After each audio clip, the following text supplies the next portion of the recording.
Assalamualaikum warahmatullahi wabarakatuh. Alhamdulillahirabbil alamin. Wa bihi nasta'inu ala umuri dunya waddin. Assalatu wassalamu ala asrafil anbiya'i wal mursalin wa imamil muttaqin wa ala alihi wa sahbihi ajmain amma ba'du. Pemirsa Khilafah News yang dirahmati oleh Allah, jumpa lagi dengan program kesayangan kita yakni Kabar Petang. Hari ini kita akan bahas tema-tema terkini dengan narasumber yang kredibel tentu saja dari sudut pandang Islam. Inilah Kabar Petang selengkapnya.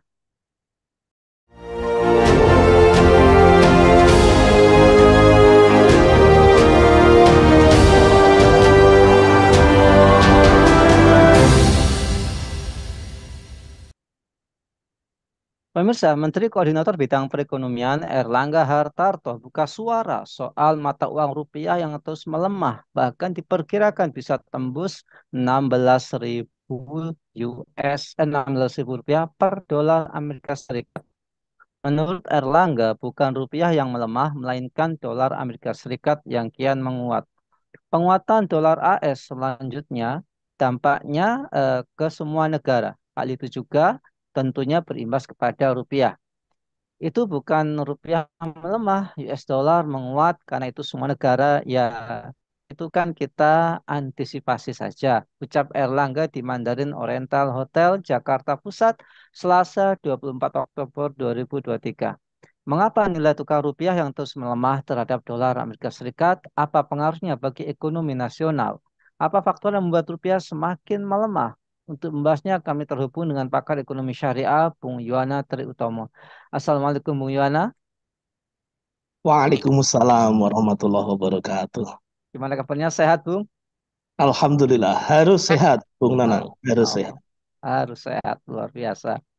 Bung Yuwana, Menteri Koordinator Bidang Perekonomian Erlangga Hartarto menanggapi eh, meningkatnya nilai tukar dolar Amerika Serikat terhadap rupiah yang mendekati 16.000 rupiah per satu dolarnya. Menurutnya, kondisi ini mencerminkan dolar AS yang terus menguat, bukan rupiah yang melamah, tetapi dolar lah yang menguat. Bagaimana tanggapan Bu Yona terkait pernyataan tersebut? Ya, baik Bung Nanang. Raditu billahi robba wabil islami dina wabi Muhammadin nabiyya wa rasula robbi sidni ilma warzuqni fahma. Jadi eh, ya benar Bung ya bahwa beberapa hari kemarin itu memang Menko Bidang Perekonomian Pak Erlangga Hartarto menyatakan kalau yang menguat itu dolarnya, bukan rupiah yang melemah. Menurut saya ini lucu ya, lucu saja. Bagaimana tidak lucu ya kan pertukaran dolar Amerika dengan rupiah ini kan sudah berlangsung sejak lama ya. Mungkin bahkan sejak awal-awal Indonesia merdeka. Kalau kemudian terjadi naik turun ini kan biasa saja. Namanya kan juga kurs mengambang bebas gitu loh. Mau dikata dolar menguat atau sebaliknya rupiah melemah ya, satu dolar 16.000 rupiah itu ini kan penafsiran saja tentang gerakan ini. Jadi menurut saya Pak Menko ini sedang membuka pasar dalam negeri saja agar masyarakat tenang, agar masyarakat tidak bergejolak gitu. Apalagi ini menjelang tahun politik 2024 kan. Bahwa dolar AS menguat, ya mungkin ada faktor-faktor ekonomi domestik AS yang sedang mendukung itu. Karena dolar itu kan mata gunakan standar nilai tukar otoritas negara di dunia kan. Mungkin juga faktor geopolitik, geoekonomi ya bisa juga berpengaruh. Serangan Zionis ke Hamas ini juga bisa berpengaruh juga. Perang Rusia Ukraina yang belum juga kunjung selesai bisa juga itu berpengaruh. Termasuk juga melemahnya isu dedolarisasi yang kemarin digencarkan oleh negara-negara BRICS itu bisa juga mempengaruhi menguatnya AS. Tapi bagi kita bukan itu konsennya, tapi bagi kita konsen kita adalah melemahnya rupiah ini, Bung. Jadi bisa jadi karena tidak adanya kepastian hukum ya dalam negeri, sehingga iklim investasi di Indonesia ini terganggu. Banyak investor yang jadi ragu-ragu mau investasi, khawatir bisnisnya itu terganggu. Misal kemarin kan MK yang mengabulkan gugatan batas usia capres-cawapres, sehingga Mas Gibran menjadi cawapresnya Pak Prabowo, kan momen naiknya nilai tukar dolar hampir bersamaan dengan peristiwa tersebut, Bung. Begitu Gibran diumumkan cawapres, tiba-tiba indeks harga saham gabungan anjlok dan rupiah melemah. Nah, pengumuman Gibran jadi cawapres ini membuat pelaku pasar khawatir soal ketidakpastian Pilpres 2024. Sehingga alhasil muncul sentimen negatif bagi akibatkan indeks harga saham gabungan dan nilai rupiah itu anjlok. Jadi apakah dolar AS yang menguat atau rupiah yang melemah itu hanya masalah interpretasi saja. Karena biasanya nilai tukar mata uang itu kan cermin dari kedua mata uang tersebut. Naik turunnya nilai tukar US dollar terhadap rupiah itu bisa disebabkan oleh penguatan atau pelemahan kedua mata uang tersebut. Gitu, Bung. Jadi pernyataan Pak Menko menurut saya ya, ini hanya untuk menenangkan pasar dalam negeri saja. Pak Erlangga ya sedang mengarahkan perhatian publik terutama pasar dalam negeri agar tidak perhatian terhadap melemahnya rupiah ini, tetapi dia mengalihkan perhatian pada faktor-faktor lain yang mempengaruhi nilai tukar itu. Dalam hal ini agar dia melihat faktor eksternal, faktor luar negeri yaitu dolar yang menguat itu. Jadi ini kalau masyarakat tidak peka terhadap hal ini ya jadi seakan-akan normal-normal saja. Padahal ini sudah sangat sangat berbahaya bagi perekonomian negeri kita. Begitu, Bung Nanang. Baik, Bung Yuwana, apakah pelemahan ini disebabkan oleh sentimen investasi asing di Indonesia yang melepas kepemilikan aset investasi portofolio mereka, Bung Yuwana? Jadi faktornya sangat banyak, Bung. Memang salah satunya adalah sentimen investor asing yang membawa kabur saham mereka ke luar negeri. Mereka melepas kepemilikan aset investasi portofolionya di Indonesia. Ini memang bisa berdampak negatif pada permintaan terhadap rupiah di pasar modal. Direktur BI bidang komunikasi ya, Pak Erwin itu melaporkan kalau 2 pekan ini ada aliran modal asing yang keluar dari pasar keuangan domestik sebesar 5,36 triliun rupiah. Nilai sebesar itu, Bung Nanang, merupakan akumulasi dari pasar surat berharga nasional, pasar saham, dan sekuritas rupiah di Bank Indonesia.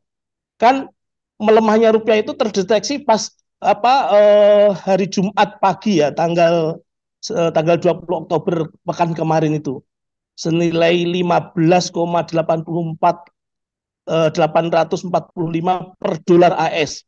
Di mana nilai sebelumnya adalah 15,810 per dolar AS.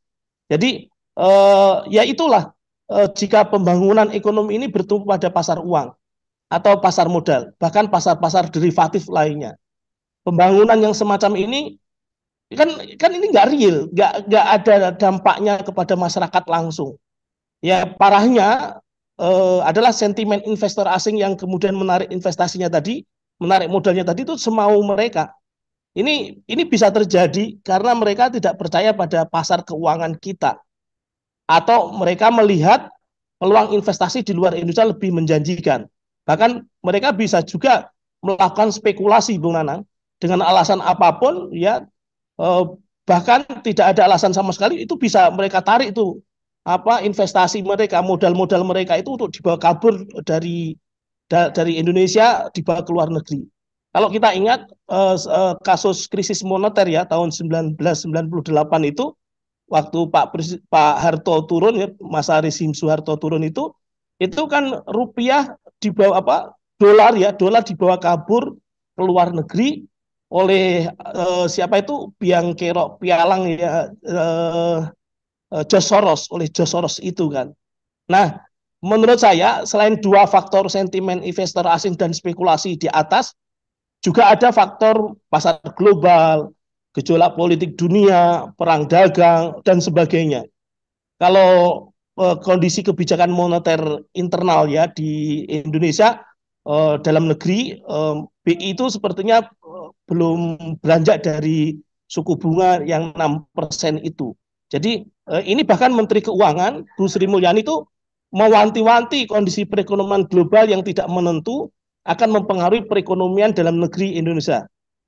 Tapi begitu kompak bank asing dan bank lokal jual dolar hingga tembus Rp16.000 ya, $1 Rp16.000 itu tiba-tiba Gubernur BI, Ketua Dewan Pengawas OJK dan Menteri Keuangan ini merapat ke istana, melapor ke Pak Presiden. Apakah sebegitu gentingnya kondisi ini? Apakah jumlah devisa pemerintah kita masih cukup itu kan? Atau harus mikir untuk bagaimana mencari utangan lagi itu. Jadi memang mereka jadi panik begitu. Harus apakah harus juga menaikkan suku bunga lagi dari 6% menjadi lebih tinggi itu ini berdampak besar pada pelaku pasar internasional ya, pasar ekspor impor, sehingga mereka sekarang ini kondisinya sedang pusing gitu oleh ketidakmenentuan kondisi perekonomian yang diakibatkan oleh politik yang ada di Indonesia ini, Bung Nanang. Ya, Bung Juwana, saat nilai tukar rupiah terus mengalami pelemahan, berpotensi besar memicu inflasi. Apakah harga-harga barang di dalam negeri akan meningkat, Bung Juwana? Kan harga-harga sudah pada naik, Bung Nanang. Tadi Betul. pagi itu, tadi pagi itu saya tanya istri saya pas masak di dapur itu ya, berapa harga beras per sekarang, Mi? Kata istri saya itu sudah menyentuh angka 16 ribuan, Bung. Jadi ini beras yang biasa kami konsumsi sehari-hari, yang awalnya itu sekitaran 12, 13, ini sudah menyentuh angka 16. Bahkan beberapa waktu yang lalu kan Mendagri itu malah menyarankan agar masyarakat beralih mengkonsumsi ubi-ubian, sukun atau apalagi itu ya kan. Ini bukti kalau sebetulnya pemerintah itu tidak mampu memberikan solusi atas kelangkaan bahan makan ini. Kalau kita lihat ya, kalau kita observasi ke pasar itu, selain beras, beberapa kebutuhan masyarakat juga juga naik nih harga-harganya. Ada apa cabai, bawang itu mengalami kenaikan. Kalau cabai hijau itu ya dari 34.500 per kilo menjadi 35.250 itu per kilogramnya. Kemudian cabai merah, wortel, bawang merah, bawang putih itu, bawang bombay berdampak ke makanan yang sehari-hari dikonsumsi oleh masyarakat Indonesia. Bisa jadi gorengan itu juga akan naik. Itu yang awalnya 1.001 bisa jadi bisa naik itu karena kondisi yang tidak menentu ini, bahan-bahannya serba naik. Nah, Bung Nanang, khusus untuk harga beras ya, melemahnya nilai tukar rupiah ini pasti akan memicu inflasi di dalam negeri. Apalagi kalau kita lihat beras ini kan masih impor ya. Kita masih impor beras dari Vietnam dan Thailand itu sebanyak 1,79 juta ton. Lah kalau nilai tukar rupiah ini melemah, lalu mau dibayar pakai apa? Itu kan harga impor pasti melonjak ini. Barang-barang Iya. jadinya sangat mahal. Itu pasti itu. Belum lagi kalau kita lihat biaya produksi di mana perusahaan perusahaan menggunakan bahan baku atau peralatannya itu dari impor. Pasti juga harga impor akan naik juga. Ya, misalnya ini Bung Nanang, produk-produk kesehatan ya, misalnya industri kesehatan itu yang paling besar di Indonesia adalah farmasi itu loh, yang Kalbe Farma. Kalbe Farma itu emiten farmasi terbesar di Indonesia. 90% bahan bakunya pasti impor, ya masih impor. Jadi masih impor dari Australia, dari Asia dan beberapa negara Eropa. Itu nanti juga akan menaikkan harga-harga barang-barang kesehatan, obat-obatan itu, Bung Nanang. Jadi itu dampak yang kasat mata yang jelas akan terjadi akibat melemahnya nilai rupiah tadi. Baik, Bung Yuana. Apakah dengan menganut kurs mengambang ini, nilai tukar rupiah ini menjadi terombang-ambing, tidak stabil? Lantas, kira-kira yang dirugikan siapa? Kemudian solusinya bagaimana biar nggak ngambang? Apa harus ditenggelamkan atau apakah harus diterbangkan sekalian gitu ya? Ya, memang benar sekali, Bung. Jadi sistem moneter mengambang bebas ini sebetulnya sangat merugikan Indonesia ya, karena nilainya ya dalam hal ini nilai rupiah tidak menentu, jadi terombang-ambing terus itu. Jadi kita melihatnya itu dengan pandangan global ya, Bung Nanang ya. Jadi pasar global. bukan sekedar di dalam negeri. Kalau di dalam negeri sih seakan-akan normal-normal saja, hanya kemudian tiba-tiba kok ini harga-harga kok naik gitu saja, tiba-tiba harga apa pertalit, pertamax naik, tiba-tiba harga beras naik, tiba-tiba harga berambang naik dan seterusnya, itu kalau pasar dalam negeri. Tapi kalau kita lihat secara global, memang nilai tukar ini kan seperti yang sudah saya jelaskan tadi, cara pandangnya itu dalam hal ini rupiah terhadap mata uang asing. Jadi pertukaran nilai mata uang, cara pandang global. Kalau di bangku kuliah itu masuk mata kuliah perdagangan luar negeri. Jadi sistem moneter mengambang bebas ini sangat merugikan Indonesia. Kenapa? Karena kondisi perekonomian Indonesia yang belum mandiri-mandiri. Jadi Indonesia itu masih sangat tergantung pada luar negeri ya. Dalam konteks pembangunan, dia masih sangat tergantung pada utang dan investasi asing. Nah, berbeda, Bung Nanang, kalau kondisi perekonomian Indonesia ini sudah kuat, sudah mandiri. Indonesia bisa menggertak pasar asing bahkan. Misalnya lo mau apa, ente jual, gue beli deh, gitu. Nah, mengapa Indonesia dirugikan oleh sistem moneter mengambang bebas ini? Selain kekuatan ekonomi Indonesia yang masih belum mandiri tadi, juga stabilitas politik yang dikendalikan oleh campur tangan pemerintah Indonesia ini, Bung. Jadi campur tangan pemerintah Indonesia ini sering dipengaruhi oleh pengusaha. Jadi ada pengusaha yang sekaligus jadi penguasa, penguasa itu kan. Kalau satu perusahaan Mas. jadi penguasa, kalau dua perusahaan penguasa gitu. Gitu. Jadi harusnya pemerintah sebagai regulator tidak bermain di pasar ya, dia tidak dipengaruhi oleh pengusaha. Jadi tidak dipengaruhi oleh oligarki itu. Terutama pasar dalam negeri ya, untuk karena apa? Karena dia punya kewajiban untuk melindungi pasar dalam negeri dari gempuran pasar luar negeri itu, Bung. Terutama di era pasar bebas ini, pasar global ini. Jadi kong kali kong antara pemodal, apalagi ini pemodal asing, itu sangat merugikan pasar dalam negeri Indonesia. Apalagi kalau kita lihat misalnya Indonesia ini jumlah penduduknya terbesar nomor 4 di dunia. Setelah India, Cina itu sekitar 3 miliaran ya. Kemudian USA, kemudian Indonesia itu 28 juta jiwa. Ini kok malah menjadi pasar konsumen, menjadi sasaran dari produk-produk asing. Nah, karena itulah menurut saya kita harus berani mengatakan tidak pada produk-produk asing itu. Toh kita mampu memproduksinya sendiri. Toh produksi dalam negeri masih cukup untuk memenuhi kebutuhan masyarakat sendiri. Kenapa harus impor? Terutama kalau kita lihat kasus beras ini. Petani-petani kita ini kan sangat mandiri, sangat mampu memproduksi produktivitas lahan mereka bisa mencukupi kebutuhan pangan masyarakat. Kenapa harus impor? Apalagi kalau kita lihat sejarah sejarah pertanian di Nusantara kan kita pernah punya kebijakan sampai bahkan swasembada pangan itu. Jadi memang sistem kurs mengambang ini bukan solusi yang cocok untuk Indonesia. Tapi ini kan sudah terlanjur gitu kan. Nah, sekarang kan momentumnya kan, sekarang ini momentumnya ketika kebijakan 5 tahunan elektoral konsentrasi politik itu ada di depan mata, ya kan? Mau nggak berubah? Gitu. Nah, perubahan seperti apa itu? Tapi kalau ikut-ikutan statement Pak Menko yang bilang bukan rupiah yang melemah, melainkan dolar yang menguat, ya sudah bisa spesialis kita. Tapi kan tidak boleh ya, kita tetap harus optimis tentang masa depan itu. Makanya kemudian perubahan itu meniscayakan harus ada perubahan hakiki ya. Di antaranya dengan ganti sistem moneter dari mengambang bebas ini dengan sistem moneter Islam begitu, Bung. Jadi solusinya ganti sistem moneter mengambang bebas ini dengan sistem moneter Islam begitu.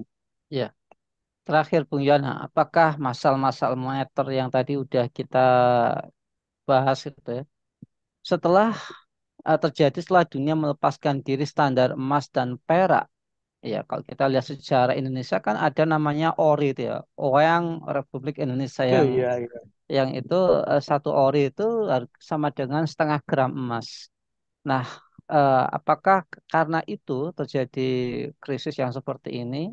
Ya, yaitu mata uang yang berlaku semata karena dekret pemerintah yang tidak ditopang oleh stok logam mulia seperti emas dan perak. Nah, pertanyaannya adalah apakah Indonesia perlu melakukan perubahan besar dalam sistem ekonomi? Dan menjadi pertanyaan juga, berani nggak? Kalau memang Iya, nggak iya, berani, iya. terus ini mau gimana kan gitu ya? Apakah terus-terusan harga beras ini naik kalau terus kita harus makan bekicot gitu ya? Apakah seperti itu? Jadi begini, Bung Nanang ya, kalau kita lihat sejarah uang ya atau sejarah moneter di dunia itu memang diawali oleh pemakaian dinar dirham ya sebagai mata uang dunia. Saya istilahkan aja periode awal moneter dunia ini dengan gold currency. Jadi mata uang standar emas perak. Jadi gold currency ini berlaku dari masa Romawi di barat dengan dinar Romawinya dan Persia di timur dengan dirham Persinya. Nah, dua jenis mata uang ini, yaitu dinar dan dirham ini, itu diputuskan oleh Rasulullah SAW dengan hadis takrir. Rasulullah mengkoror, mentakrir menjadi mata uang Islam. Bahkan sampai 14 abad selama peradaban Islam berjaya ya. Sejak era Nubuwah, Khulafaur Rasyidin, Abu Bakar, Umar, Utsman, Ali, dilanjutkan oleh Bani Umayyah, Bani Abbasiyah, Daulah Utsmaniyah, sampai runtuhnya khilafah Islam tahun 1924 yang lalu itu. Nah, setelah itu dunia kemudian mengalami gonjang-ganjing kan dengan adanya Perang Dunia Satu yang tahun berapa itu? Tahun 1014, 1914, 1918, kemudian dilanjutkan Perang Dunia II 1939 sampai 1945 itu, sampai kemudian muncul negara-negara bangsa, negara-negara bangsa nation state yang mengadopsi mata uang masing-masing itu. Nah, singkat cerita, istilahkan ini periode kedua moneter dunia dengan istilah state currency. Jadi meski ada periode ketiga ya, trade currency ya dengan Bitcoin, tapi ini kita tidak bahas. Nah, sekarang itu kita ada pada periode kedua mata uang moneter ini, state currency ini, yang melepaskan diri dari standar emas dan perak dan beralih ke sistem uang kertas atau fiat money, di mana nilainya ditentukan oleh keputusan atau dekret pemerintah seperti apa yang Bu Nanang tadi sampaikan. Itu. Jadi untuk Indonesia sendiri, Bung Nanang, pemirsa Khilafah Channel yang berbahagia, uh, mulai meninggalkan standar emas dan perak itu setelah menggunakan ori tadi yang disampaikan Bung Nanang tadi sebagai sistem moneter resmi negara ya, sekitar tahun 1950-an. Jadi Indonesia beralih ke mata uang fiat yaitu rupiah itu. Muncullah kemudian masalah-masalah perekonomian yang berkelindan dengan masalah-masalah yang lain. Dan itu ada di hadapan masyarakat Indonesia yang mayoritas muslim ini. Gara-gara masalah ekonomi, anak tidak bisa sekolah. Gara-gara anak tidak bisa sekolah, anak jadi tidak memiliki pengetahuan, tidak bisa tidak memiliki skill yang cukup. Akhirnya anak tidak bisa bekerja. Kemudian muncul problem lagi, problem ekonomi, problem sosial, problem hukum, macam-macam. Seterusnya sangat pelik itu tadi. Sebagaimana hadis kadal fakru ayakuna kufron itu seakan-akan kefakiran itu bisa menjadikan kekufuran itu bulan. Jadi kalau ditanya apakah Indonesia perlu melakukan perubahan besar sistem ekonomi, maka saya dengan tegas jawab hukumnya wajib, Bung Nanang, wajib melakukan perubahan sistem ekonomi ini menuju sistem ekonomi Islam. Memang sih Indonesia dengan sistem ekonomi ini yang beroperasi dengan basis mata uang fiat money itu sudah sangat lama ya. Sehingga meninggalkan sistem ini dan beralih kembali ke standar emas atau perak akan melibatkan perubahan yang sangat besar. Sistem perekonomian akan mempengaruhi sistem hukum, sistem politik dan lain sebagainya. Yang pasti akan berdampak signifikan tidak hanya di sektor ekonomi tapi juga sosial, politik, hukum dan sebagainya tadi. Benar apa yang disampaikan oleh Bu Nana, berani apa? Kalau kita sebagai muslim, bismillah saja, bismillah lillahi ta'ala gitu.